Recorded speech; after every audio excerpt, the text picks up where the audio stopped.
everybody. Welcome back to Eggs, the podcast. Today's special guest is Curtis Sprouse. He's the CEO and president at Eureka Connect. How are you, Curtis? Welcome to the show. I'm doing well. Thanks for having me, Ryan. Appreciate the opportunity. Well, let's kind of just kick things off. We'll start at the beginning and talk a little bit about who you are and what you do. So I'm got a finance and accounting background. I've been in the sort of the healthcare sector my entire career now, which is, I hate to say it, approaching 39 years. But spent a lot of my time as a CFO and then eventually the CEO of healthcare startups after leaving public accounting. Ended up running a consulting firm for over 20 years that did third-party payer strategy for biopharma device.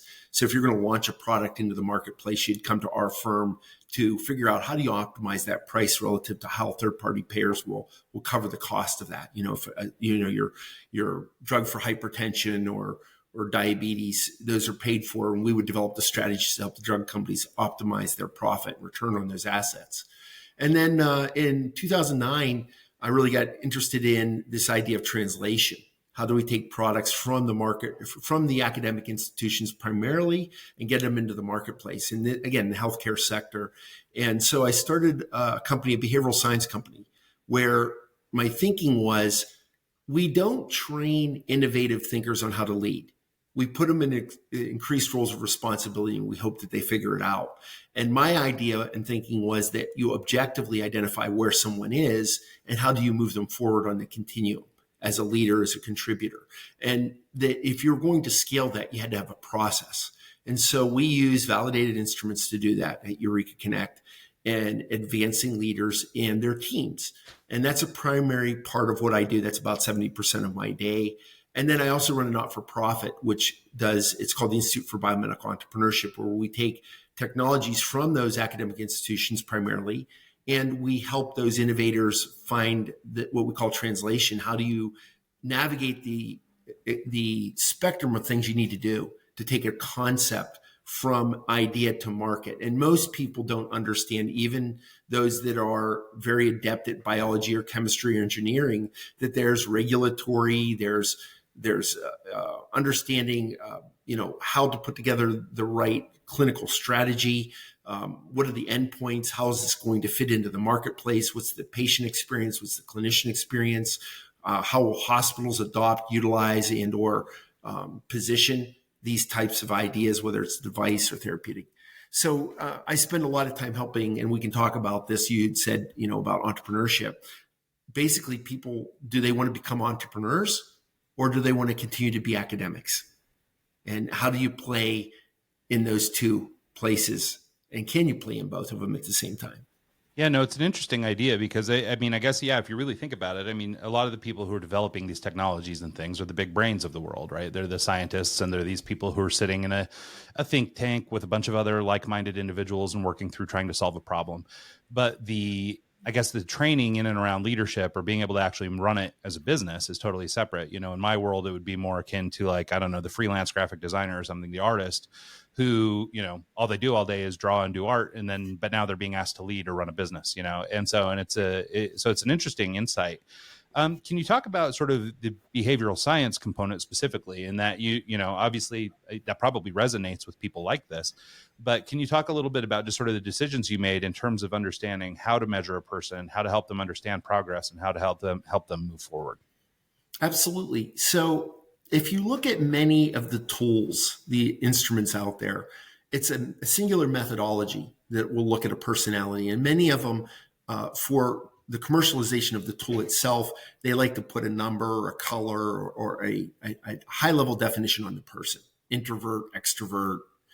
We take a different approach. We use multiple instruments. And what we're looking at is, at a point in time, where is Ryan? I call it behavioral mechanism of action.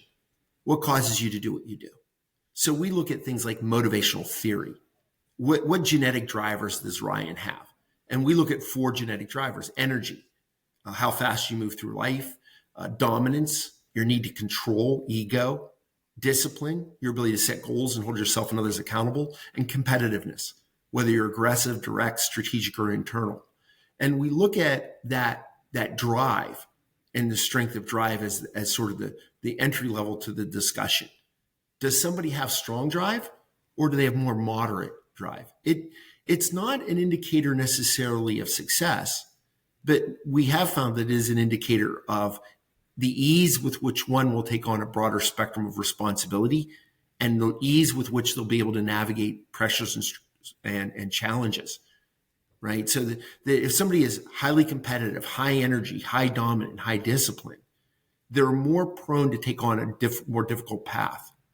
Now, their success on that path is variable based on, emotional intelligence, driven by things like social acuity, the number one factor in high performance. And Google studied this concept for many years. They did a study they published in, I think it was 2016, where they looked at the depth and strength and breadth of relationship was more indicative of success than any other factor. So, whether it would be experience or knowledge or intellect, they weren't necessarily key factors in determining one's success. And we know there have been a large number of studies done that showed that once you have a certain amount of intellect, you're not necessarily more prone to be successful. I heard actually a podcast I was listening to yesterday where they were talking about, if you take Mensa, which is, these super intellect, tribe, if you will, they're not necessarily more successful than any other subset of society. They're super smart based on how we define intellect, but they aren't necessarily more successful. So what we look at is what can the individual develop as far as interpersonal skills, ability to resolve conflict. We spend a lot of time on comprehension, and we could talk about this. If you were telling me about your two boys, what are they training to become?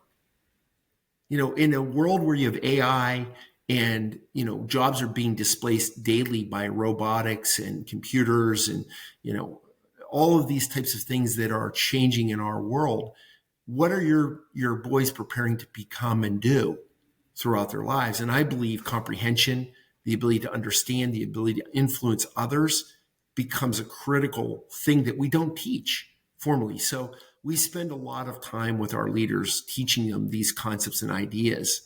And that's how we sort of use the behavioral. So I can dive into it much more deeply, but I think that gives you a little taste for it.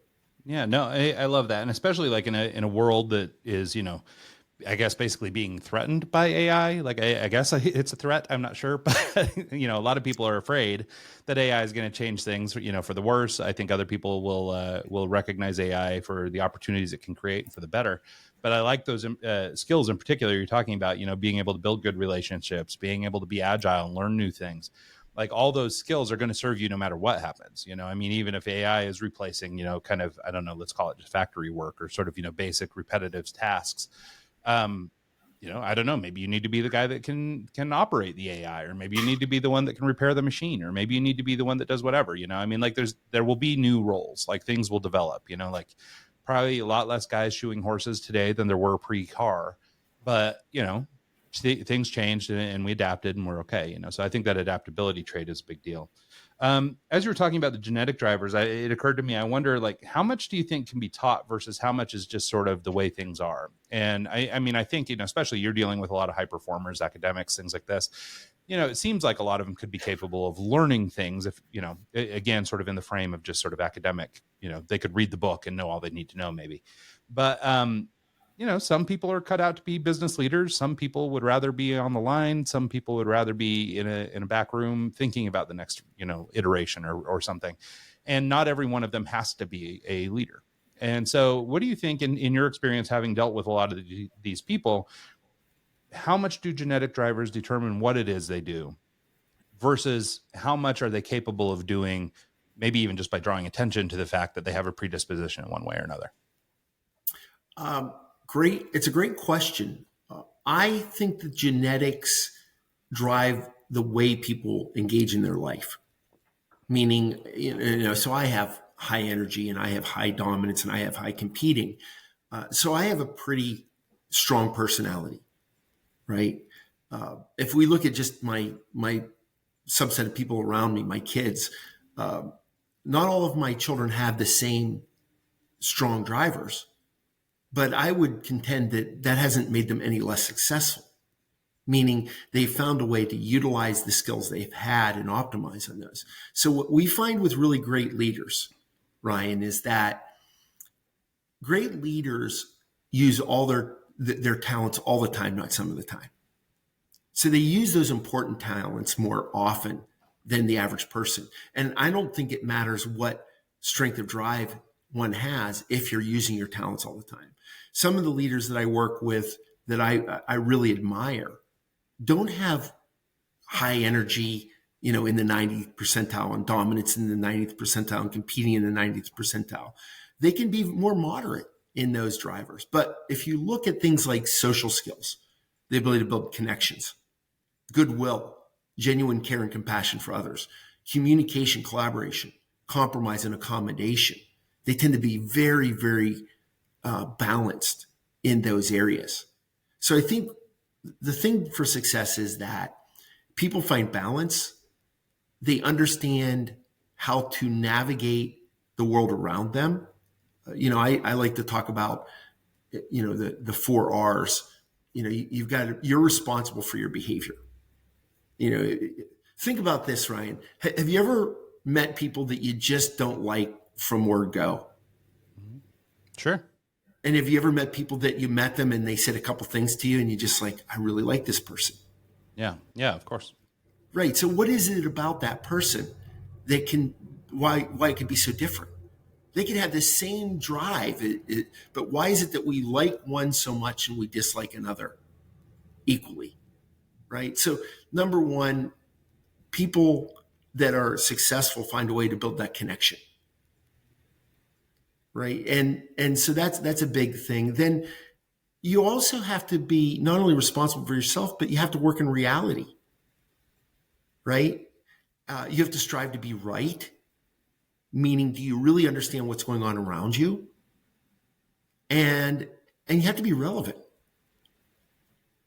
And if you go back to what is right, my mom, when I was a little kid, always used to say, from a very early age, you knew if I told you no cookies before dinner, that it was wrong to go to the cookie jar and take a cookie. Mm-hmm. You knew right from wrong. At a very young age, you understood the principles. Okay, but I know I was listening to a podcast yesterday with Roman Yamplowski. I wrote down his name to remember it, right? And he's this security AI guy. And he was talking about the dangers of AI and how it could be detrimental to the survival of mankind, and that his paper that he published that has not been refuted by anybody to this point says that we will be destroyed by AI. Human beings will be destroyed by AI. It's almost 100% certain, less than 1% chance we survive it. And the host of the podcast said to him, well, what is it why don't these really brilliant people that are billionaires that are driving AI, why don't they do something about it? And it's because they're driving the AI because of the economics. He said, if somebody threw $100 million at me, I'd do whatever they want me to do, basically. $100 million, right? And so we've succumbed to this fascination with this thing, right?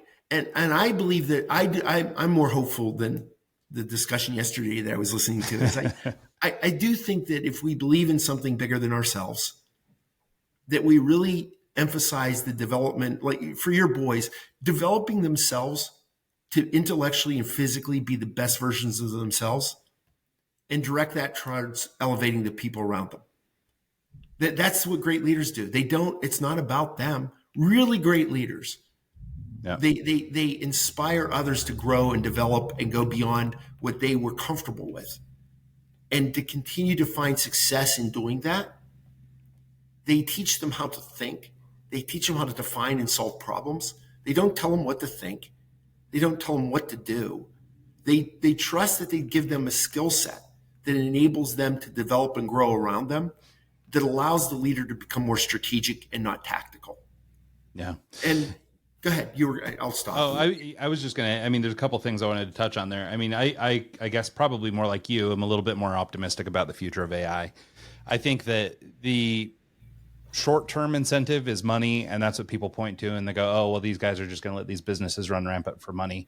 But if everybody's actually operating in their own self-interest, I don't think they want the world to end, because then the money stops and they're dead. So I think ultimately somebody's going to have to, wise up or think differently or whatever. But I also think there's a little bit of hysteria going on. And, I think I listened to maybe the same show you did, or at least in part I've heard this guy's pitch. But my thought around it is sure, there could be a scenario where, yes, total annihilation. But I think there's also a little bit of a hysteria that comes with a lot of new technology where people start freaking out. It was the internet's going to kill everything. The Model T is going to kill everybody. It's like whatever it is. Like, I feel like every sort of phase of technological advancement has come with something. Now, granted, maybe I'm naive or whatever, and AI is just such a powerful force, unlike anything we've ever seen. But there's so many positive applications for it that I have to believe that there's a little bit of a positive outcome possible too. I think everybody tries to do the thinking for the robots and they go, oh, well, the robots don't need us. It's not efficient, so they'll kill us all off or whatever. But it's like, yeah, maybe. But I also think that, as humans, we can apply this technology in a lot of great ways. And, with your experience in medical, I'm sure you see a million potential applications for AI technologies in the medical space that could be really good for humanity. So it's, so I think that there's at least a positive on both sides of that. So I also wanted to comment on one of your R's about being right, and sort of pair that with this notion of success and trying to maybe help us hone in on definitions. I think those are a little subjective. And it's funny when you talk about being right, the way I describe it, my wife and my youngest son, I always describe it as a sense of justice. They have a sense of justice. So if things are wrong, it really bumps them. Like it's a really big deal for them. If something is, morally wrong, if they feel like they've been mistreated, whatever it is, like those are real triggers for them. Me and my older son are a little more go with the flow. And we're like, okay, well, we recognize that you're wrong, but like, whatever, we're not going to lose any sleep over your wrongness. And so we're totally different in how we approach that. So I thought that was just an interesting idea too, this idea of rightness and how important that is. But I wonder too, if maybe just to kind of keep that conversation going and talking about these different elements, can we talk about sort of, I guess, what we've been calling so far genetic drivers, things that are built into you because it's the way you are, versus maybe behavioral drivers. So like I count myself sort of a victim of this. Like I think genetically I'm as capable of doing anything as I want to do, but behaviorally I think I do some things that are, reminiscent of my upbringing or have stopped me from getting to the next level because I think in a certain way based on the way that I've always thought or something like that. I don't think it's a genetic issue. Like, I don't think, maybe I'm missing some hormone or a chromosome or something that's keeping me from making the right call. I think it's more like, well, behaviorally, it's easier for me to do this, or the people who've modeled it for me have done that. And so it seems to me that there's also a component of this that's not just genetic, but rather behavioral. Do you have any thoughts on that? Oh yeah, I think Ryan, you're touching on the most important aspect, which is the behavioral. Let's take compromise. Is Ryan open-minded before he and I start to have a conversation today? Right? Are you willing to explore something that you hadn't thought about, or think in a different direction, or consider a position that you rejected previously? Are you open-minded to learning more? That's that reality piece. Is there some limitation to what you know that has helped you to formulate your thinking or your opinion to date that maybe Kurt could enlighten you or provide you new evidence or data or resources? So that compromise, when it's low, and in my lifetime, when my kids were in their teens, mine dropped down pretty low, single digits. And I had become more judgmental, predetermining what was going to be said by other people. Oh, I've seen this before, right? Pattern matching. These are all things that can be disruptive to our ability to take in information, right? If I believe you're wrong before you started to speak, it's changing the way I'm going to ask questions. It's changing how I'm processing what you're saying. It's changing how you and I would interact. So what I do when low compromise in and of itself, one behavior could cause me to not understand what Ryan is thinking and take what he says and draw assumptions. So one of the examples I always use to prove this point is, let's say you were wearing a pair of glasses. And I said, hey, Ryan, those glasses look really good on you. What's your thought when I say that? What's your takeaway from that? Is it a compliment? Yeah. Yeah. I mean, it feels like a compliment. I think it makes you feel a little better, maybe improves your confidence overall. Now you're drawing assumptions based on the little bit you know about me and the conversation we had as a precursor to this and how we're talking now. That, yeah, Kurt seems like a sincere guy. It's a compliment. But maybe I don't like your glasses. Maybe I'm just trying to manipulate you to get ready to ask you for something, right? You don't know what I'm thinking. So let's take the same sentence, but I'm going to change one word. Ryan, those glasses kind of look good on you. Is there a negative connotation? Feels totally different. Yeah, it's one word. One word. Same, I phrase it the same way. So again, you're assuming I don't like the glasses that you're wearing. But in the first case, if you had said to me, Kurt, thank you for the compliment. What were you thinking? What do you like about my glasses? And I said, oh, geez, the frames, the coloring of the frames look good on you, and they fit your eyebrows and your cheekbones properly. And they just really look good on you. They really are sharp. So, some thought went into it. Versus if I responded and said, oh, geez, I just like them. Now you're like, well, does he really like them? Yeah. I think that's actually a good idea, though, this, asking the follow-ups, right? I think a lot of people, are sort of, I guess, trained to accept a compliment, right? I mean, I can't even tell you how many times I told my kids, like, come on, man, just take the compliment, right? They're being kind to you, just say thank you, and that doesn't necessarily encourage a afterthought. And maybe in the world of, hey, man, cool hat, you don't really need to do that. But in the business world, it makes an awful lot of sense that you should chase it with a follow-up. I mean, that's a nice, assuming you're being genuine, it's a nice foray into discussion, and it's a nice little icebreaker to say, hey man, cool glasses. I really like those frames, and I've actually, I say used that one, but I've actually started conversations that way before, because I did find a guy with cool glasses, and I did actually buy the same frames. But it was an opportunity to talk to a guy over his eyewear, right? And find this thing. And you start to build some bridges right away in, oh, I like this thing and you like that thing. Like, oh, cool. We have this thing in common. Now we're building a relationship here. But I think it is a nice follow-up, to use your example, the idea of, oh, well, what is it you like?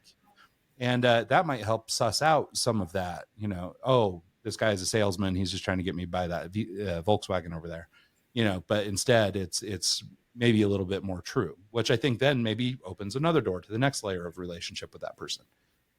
I totally agree. And so if you look at sort of this understanding comprehension, the first level, I look at comprehension as being hearing. You're talking to me, and I acknowledge that you're trying to say something, but maybe I'm not paying attention. Maybe you're speaking in a language I don't understand. But I do recognize, how many times has your wife said something to you and you're like, yeah, whatever. And you heard her, but you really didn't pay attention to what she said. Mm-hmm.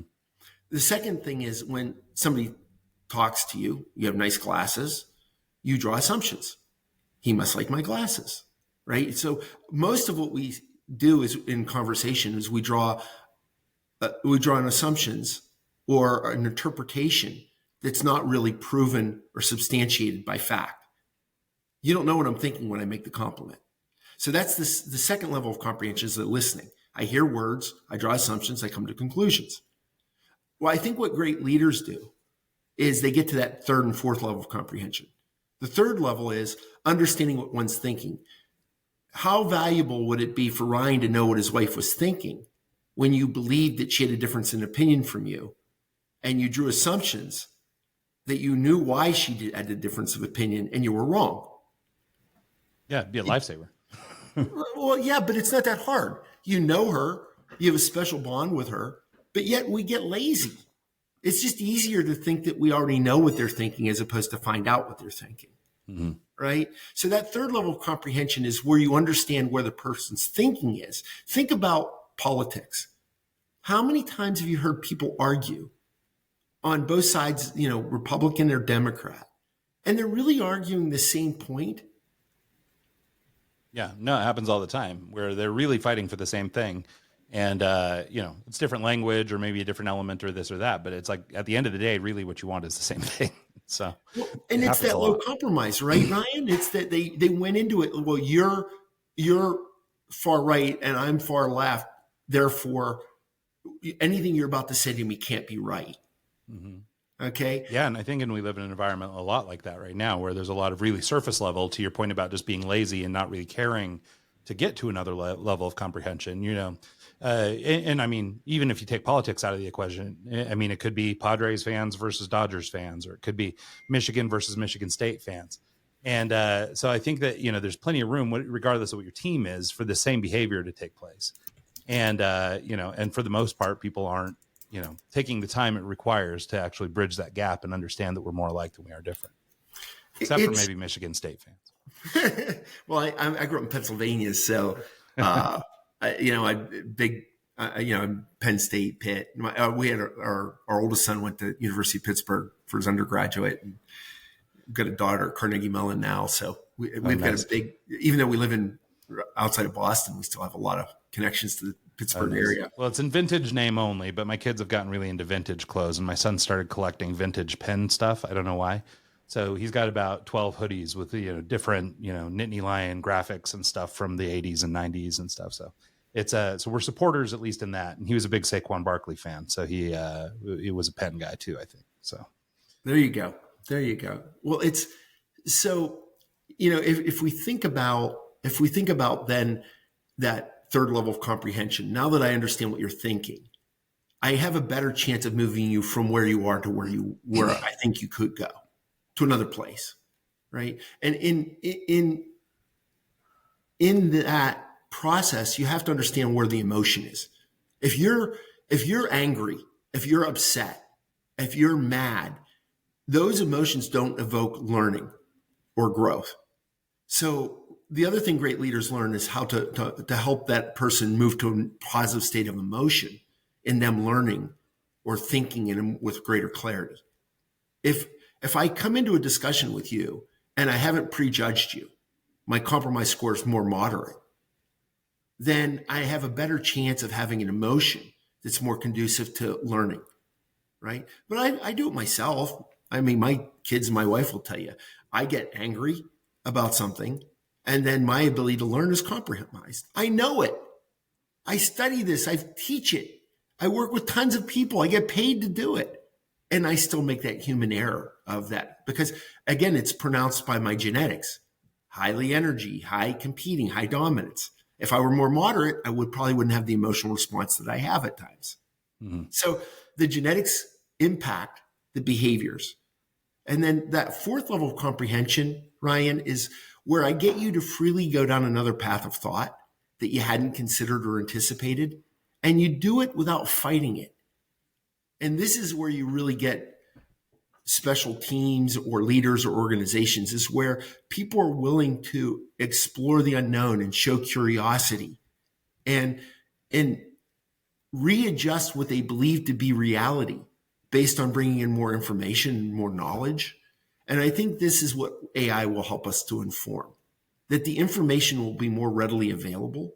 I think once we get through sort of all the fake bots and stuff, and we find ways to get back to where a real human being has said something and it's supported by real data and real fact, I think it'll allow people that are better prepared to be better judges of what to do with that knowledge and how to get others to take action on that knowledge. But I think we're at this weird place right now where there's just an overwhelming amount of information. Much of it is fabricated or false or misleading or produced for a purpose of influencing us. And I believe that the AI, if used properly, will help us to better understand what reality is. Reality is tricky, right? Reality is tricky because it's all based on what you know and when you knew it.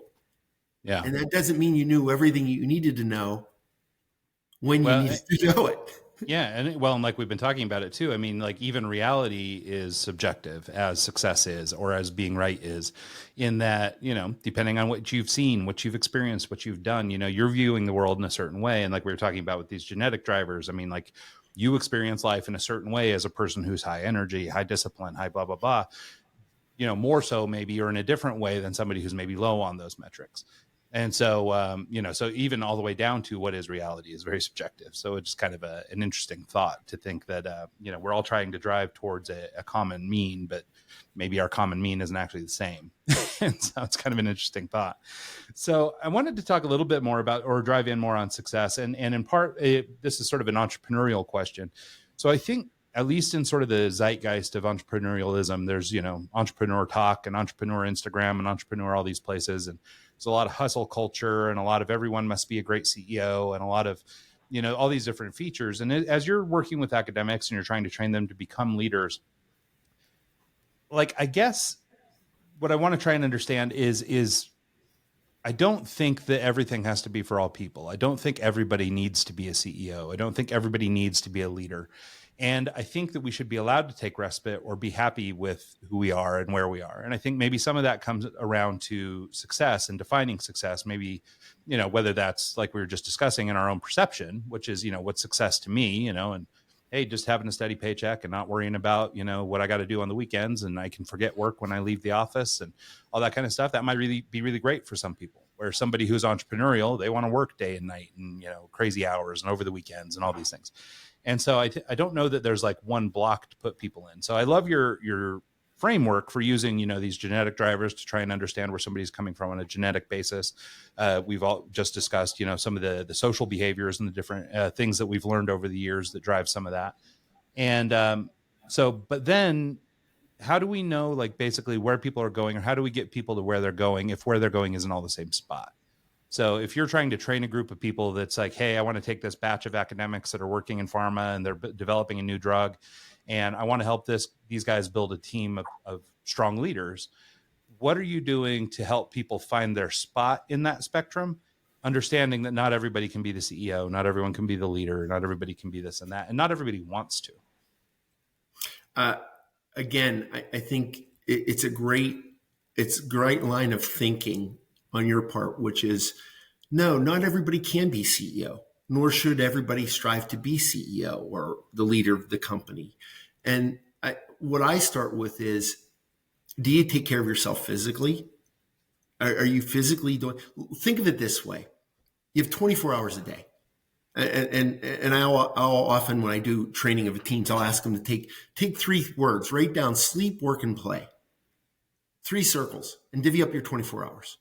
A perfect day would be 8 hours of sleep, 8 hours of work, 8 hours of play. Perfectly balanced day.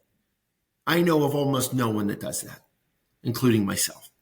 Sure. Okay. But we know from the data that 8 hours of sleep is critical for metabolic, for biologic, for you name it. It's critical. So now we had 16 hours left. And the question is, when you spend your 16 hours, are you doing things that develop you, maintain you, or denigrate you? What do you do with that 16 hours, whether it be work or play?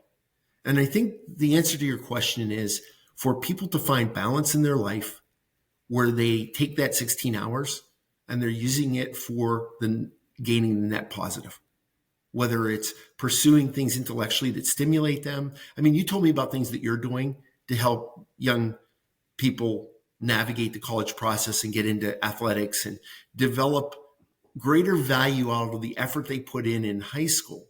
If it doesn't result in a scholarship, that there are other paths where they can use that effort that they put in to open up other doors and opportunities, right? That's intellectually stimulating. You find that it's giving back to others. Why are you doing it, Ryan? You don't need to. You're probably never going to get paid to do it. Probably never make any money doing it.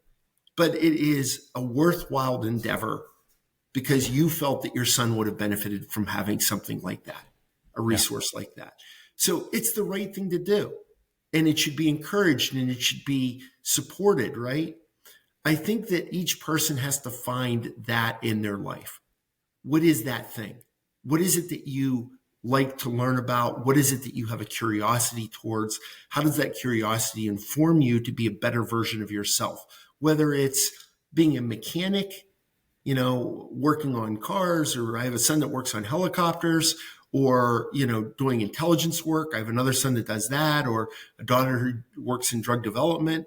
Whatever it is these children choose to do, that they find enjoyment in learning about that They develop a expertise or a skill that allows them to create value for society in developing that ability and learning how to do that.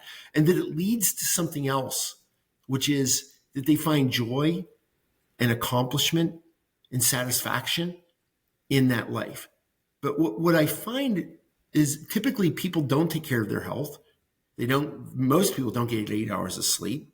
Most people don't take care of themselves physically or intellectually. Most people don't expose themselves to information or knowledge that would be a benefit to them. And I think that's the starting point.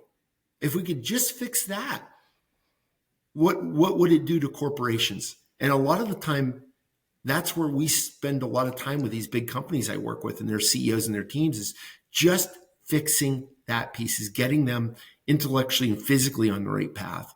And then what you find, a lot of them make different life choices. Maybe I don't want to do this job anymore. Maybe I want to pursue something different. So I don't think we have to define people by a title or that they have to be leaders. I believe it's more important that they're contributors.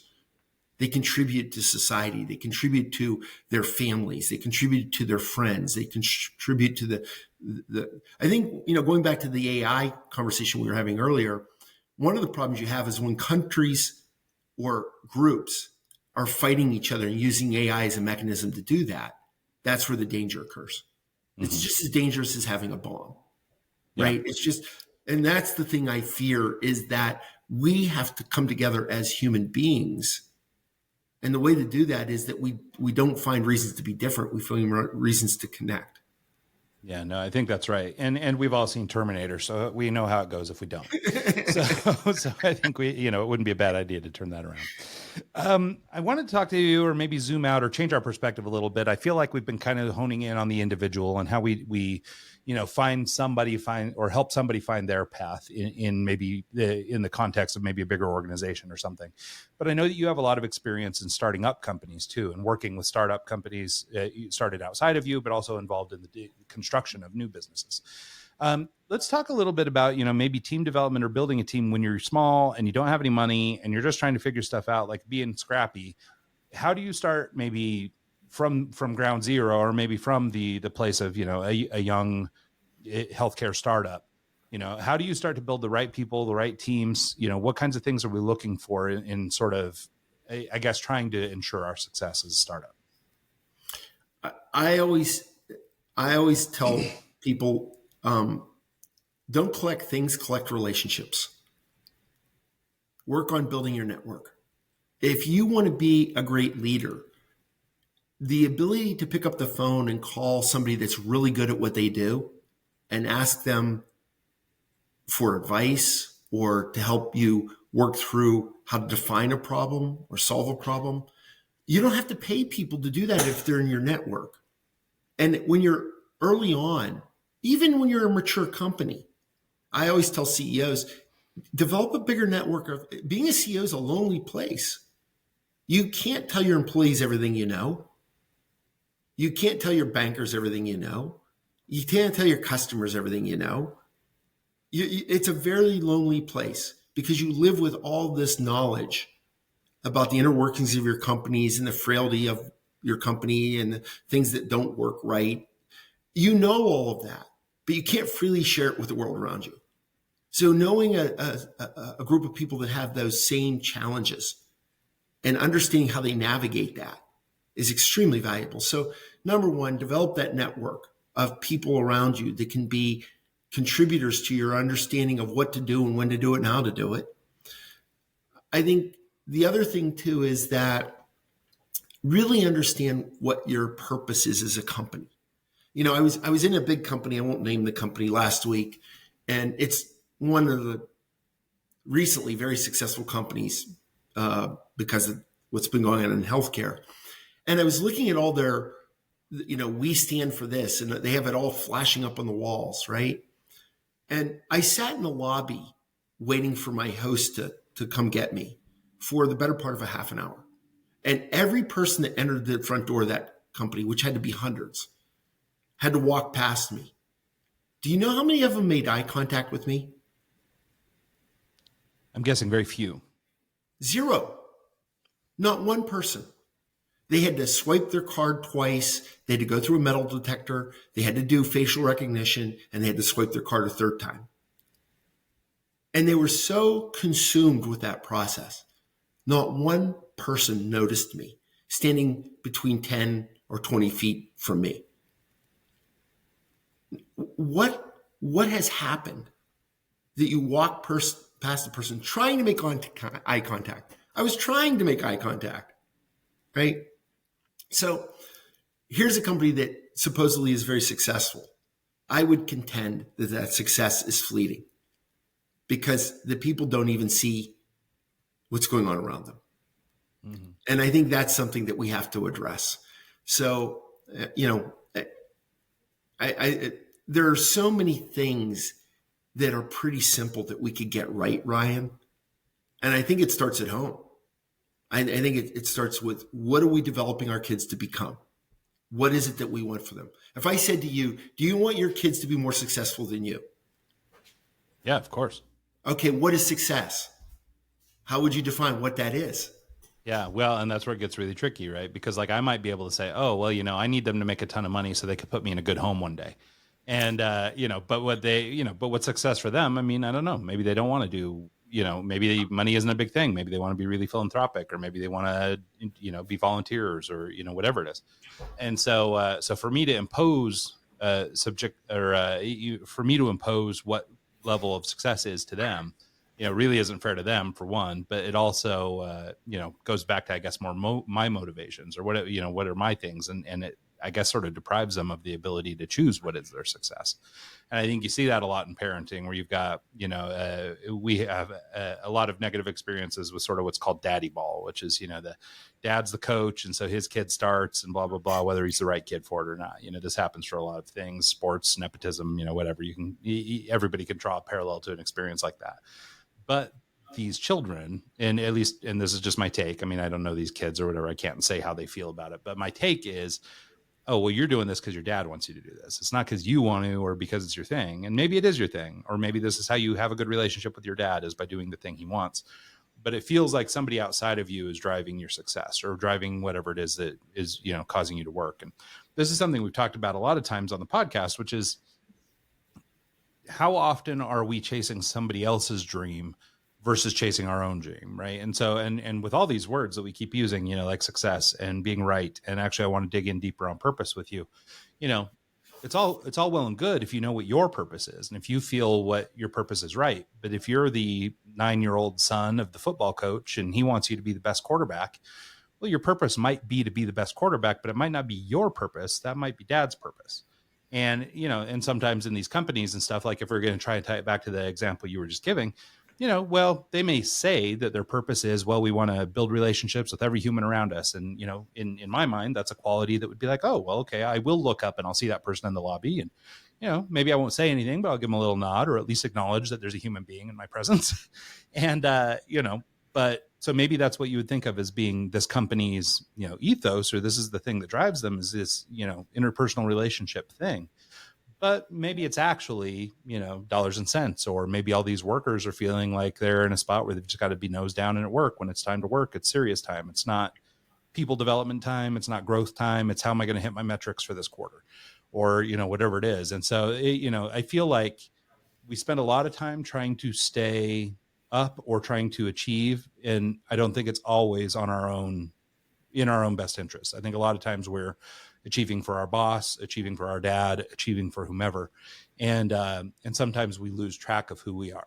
And, on the show, we talk about it in the context of, social media and things like this. You spend a lot of time chasing the yachts and the Lamborghinis because that's what so-and-so has on their Instagram profile. You don't really know that, well, he rented that for the day and did a photo shoot and blah, blah, blah, and whatever. But you're trying to live up to these ideals that humans are setting that have very little to do with what you think or what you really want. Maybe you're not even a Lamborghini guy. Maybe you're a Ferrari guy, so like, it's just like, but you spend a lot of time chasing things that aren't necessarily what's in your head, but rather things that have been put in your head. And I think that's too, just to tie everything back to our AI conversation. I think that that's where AI can go wrong too, is it makes it really easy to get access to information And the assumption is that information is accurate or is being helpful or is whatever. But there's plenty of room for, stuff to go awry or intentions to be misaligned or, whatever, where it's okay, well, I'm going to tell you this way and you're using me for quick access to this information. So you're not going to bother vetting it or being objective about it. Rather, you're going to just accept what I've told you. And whether I'm your boss or your dad or your whatever, you're going to act on those decisions. And it's not necessarily going to be your level for success, your level for purpose, your level for whatever. It's actually somebody else's thoughts. Well, I think that some of the things that you've covered there, purpose, mine's changed in my mind and what I do. My purpose early on was to get a good education and then get a good job and do well at that job and learn as much as you can. And then, early on I was running companies and I wanted those to be successful, and they were moderately successful. I wouldn't say they were major success, and there were plenty of failures within them. That's for sure. And then, building the company that I ran for over 20 years, it had ups and downs. We had times where it was very successful and times where it wasn't so successful because of competition and other factors that affected the company. So I think you have to learn to find what it is that you're good at and what you enjoy doing. And that's a process. And I love what I do now, the behavioral stuff and working with companies and being on boards of companies. I love the spectrum of things I get to do and the people I get to work with. So that's a journey. If I could tell you your boys would find the perfect mate in their life, the perfect partner, right, to go through life with, and they'd find joy every day when they come home and being with that partner and sharing their day and learning what that person did, and that they could go on to have children, and those children would all be healthy and happy, and they grow up in a great environment where they were learning and curious, and that your family would and your kids would have enough money to do the things they wanted to do. They don't have to be super wealthy. Maybe they don't have Lamborghinis or Ferraris or Porsches, but they have, they're comfortable. They have a lifestyle. Now that doesn't mean it couldn't be extraordinary, that maybe they do have those things. I'm not saying it's wrong or right to have them or not have them. But what I'm saying is that if they had joy every day in their life, you would vote for that every day over just wealth and being miserable. Mm-hmm. How many people that we read about every day that have extraordinary wealth? What was it P. Diddy or whatever? Yeah. How would you like to have his life? I'm sorry. No, I wouldn't trade it for all the money in the world. Yeah. Hard pass. Yeah, no, but I actually think it's a really good point that you bring up, because I think a lot of times, and I'm probably guilty of this too, but especially if you're reading business books or things like that, I think sometimes when you hear someone say, find your purpose, it feels static. And therefore it's really hard to do. Like, my God, what is my life's purpose? I have no idea. How would I ever know what's the thing I'm here designed to do? And so I like that you say it, in your own life. And I think it's a good indicator or a good thing for listeners to think of or keep in mind, which is that these things can evolve all the time, and that's okay. There isn't a right answer. There isn't a wrong answer. It's just, you do the thing and you'll evolve and you'll change and you'll grow. And the whole thing is evolutionary.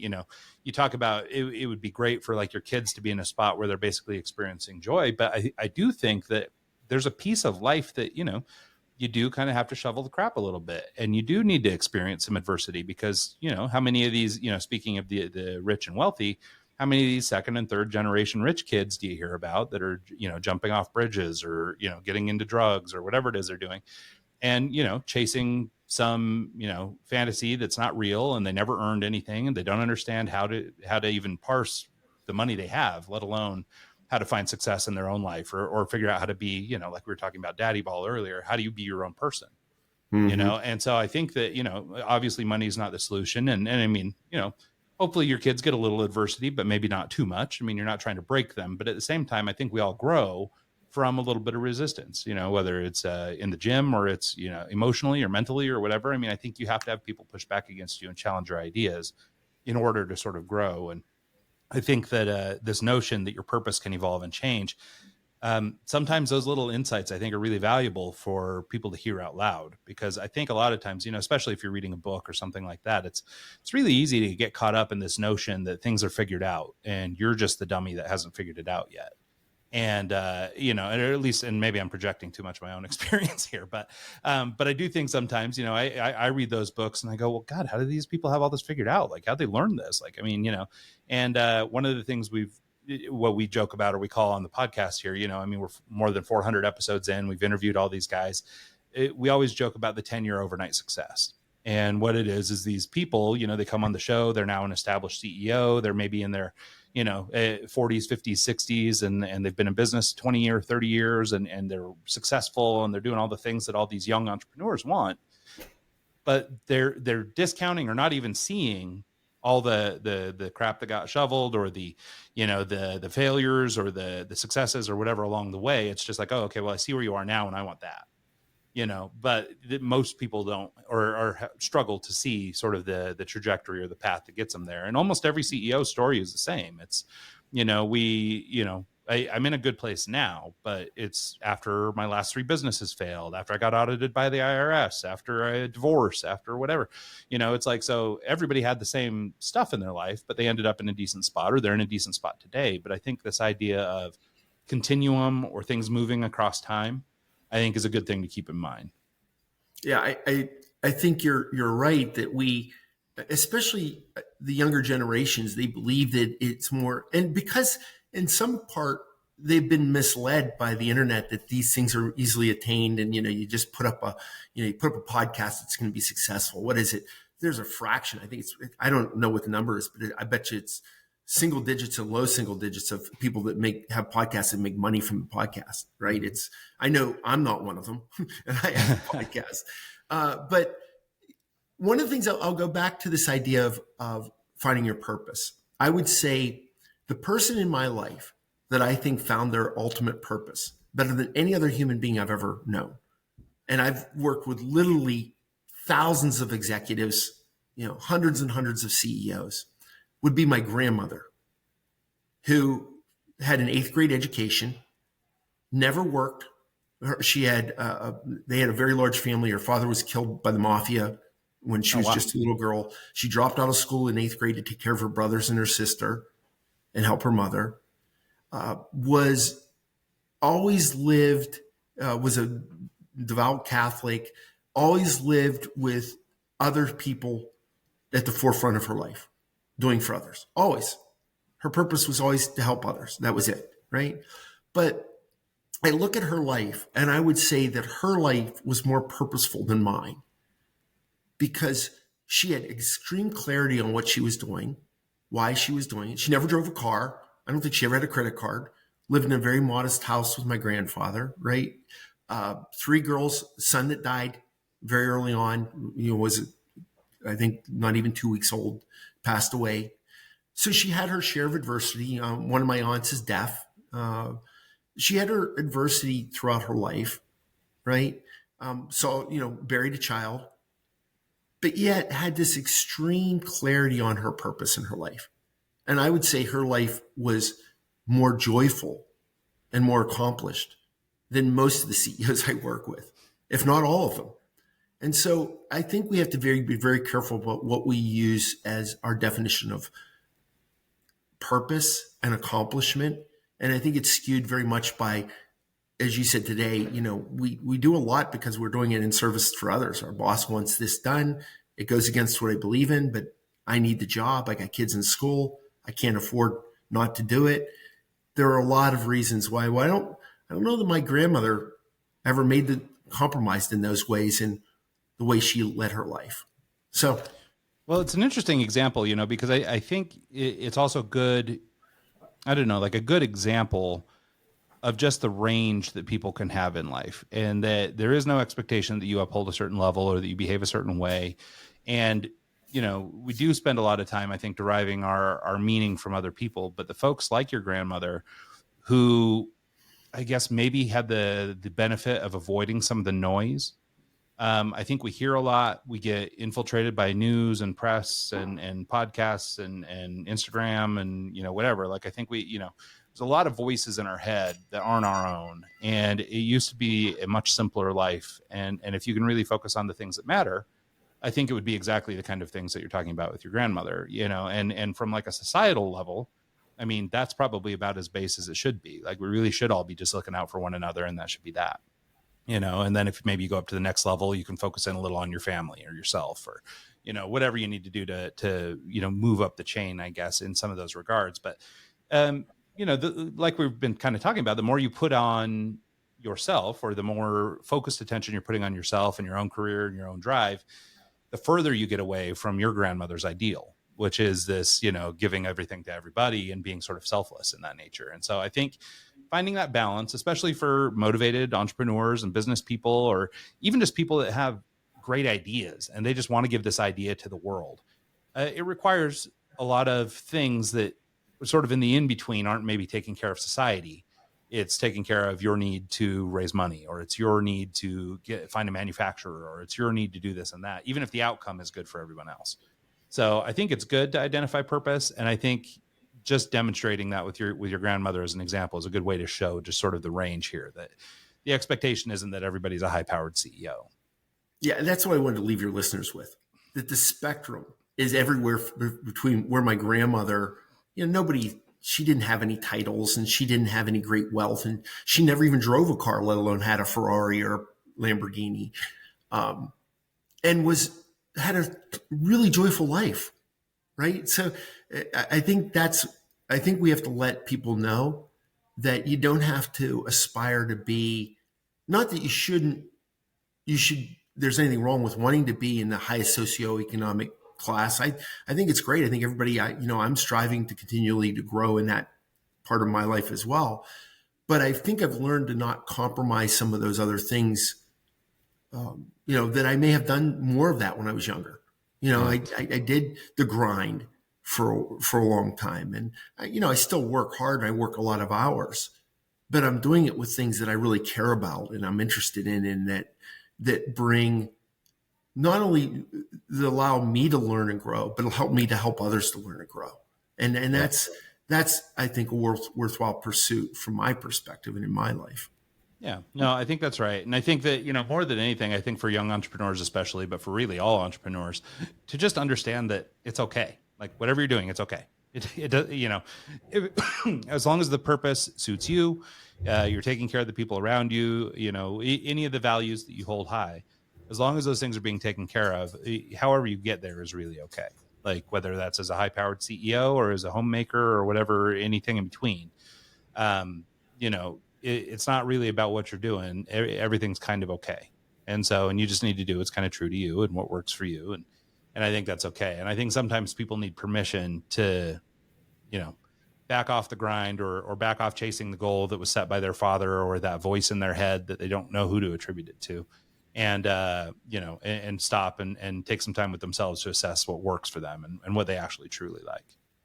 Well, I do think that with greater accomplishment comes greater responsibility. I think those of us that have been blessed with, economic security and accomplishment and financial security and accomplishment, I should say, and that we have been educated and had the opportunity to learn and grow and be in safe environments and be able to thrive and be encouraged. I do think that we have a greater responsibility to those that didn't have that good fortune. Let's just be honest about it. You and I were born in a place and at a time where we had an opportunity that others didn't have, right? Whether that's right or wrong or indifferent, it doesn't, to me, It's that I believe I have a greater responsibility because I have been given things and opportunity that others have not. So I think that's part of it too, that we have to help people understand that responsibility. And we see it, with some of the very successful people, we see it. And then with others, we don't see it at all. So everybody takes their different path, right? Yep. No, you're not wrong. But I think that's a great spot to wrap it up. So Kurt, let's talk a little bit. Where can people track you down online if they want to learn more about your business, maybe hire you for consulting practice, or to maybe help them grow a successful team? Where can they learn more about you, get connected with you, and track you down? Yes. EurekaConnect.com is our website. My assistant, S. Reed, REED, at EurekaConnect.com is her email. And if you want to get on my schedule, she's going through Shauna Reed, SHANA. But sreed at EurekaConnect.com. And then ibeinc.org is my not-for-profit, where we help advance and translation of science and technology. Half of our participants come from industry, half come from academia. We've had 460 graduates of the program, and over 200 companies have been started or advanced through the IBE program. But if you are interested in entrepreneurship, it's a first-rate, graduate level program, 5-day crash program, but it's really a network. Ryan, what we really have created is a network of people that support the entrepreneur and entrepreneurial thinking. So Eureka Connect website and the IB website, both there's places where you can, ask for more information or contact us. But again, Shauna, either way could help you get a hold of me if you'd like to talk to me or learn more about what we're doing. And there's our podcast is on the Eureka website. You can see we don't do as many. We haven't done 400. I think we've probably got 20 some in the bag, Ryan. But if people want to learn more about what we're doing, would love to talk to you and chat a little bit more and provide more information. Yeah, that sounds great. Well, thank you so much, Kurt. That's been awesome. We learned a ton, and obviously there's more we could delve into, but I think we did a nice little primer on everything. So thank you for that. Well, Ryan, thank you so much for having me and giving me the opportunity to chat with you. I really enjoyed the conversation. Absolutely. And thanks so much to everybody who tunes into the show this week and every week. And we'll see you guys next time.